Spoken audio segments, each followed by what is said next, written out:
categories of people there. Beware of dogs, so lost Gentiles. Beware of evil workers. Those are saved people who are working against evil brethren in the body of Christ, who work against the truth of God's rightly divided word, particularly through Paul.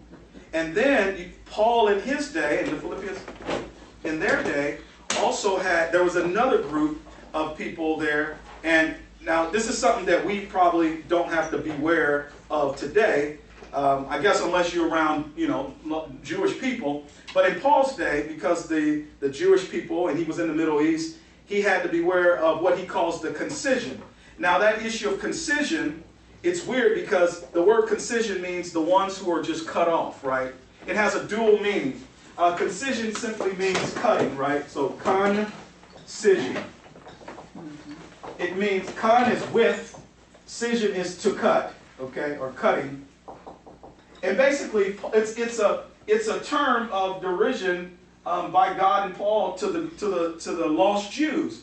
And the Jews had an ordinance, not just in the law, but from Abraham's day. We're going to look at that, but it's called circumcision. Circumcision, right? And that circumcision was a covenant that God made with the Hebrew people.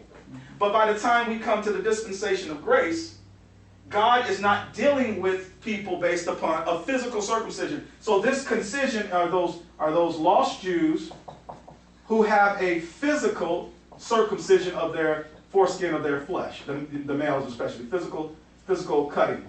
And what Paul is saying is, basically he's saying, beware of the concision. Beware of these guys trying to put you back under the law of Moses and the Jewish program. He says, yes, they have the physical circumcision based upon what we're going to see in the Old Testament, but that's not what God's doing today. God is not dealing with circumcision. It availeth nothing today. Uncircumcision availeth nothing, but the truth of God's word. So let's look at that. The issue of concision are those lost Jews who reject Christ. They reject Paul's preaching of Christ according to Revelation mystery. Anything that's not related to the law of Moses. That's the point in that day. Okay. How that will relate today is lost religious people, okay? People who have a religious system, but it has nothing to do with Christ, okay? Other religions that have nothing to do with Christ, they would fit the concision today. They're just religious, but they reject Christ. Well, that's what the lost Jews did.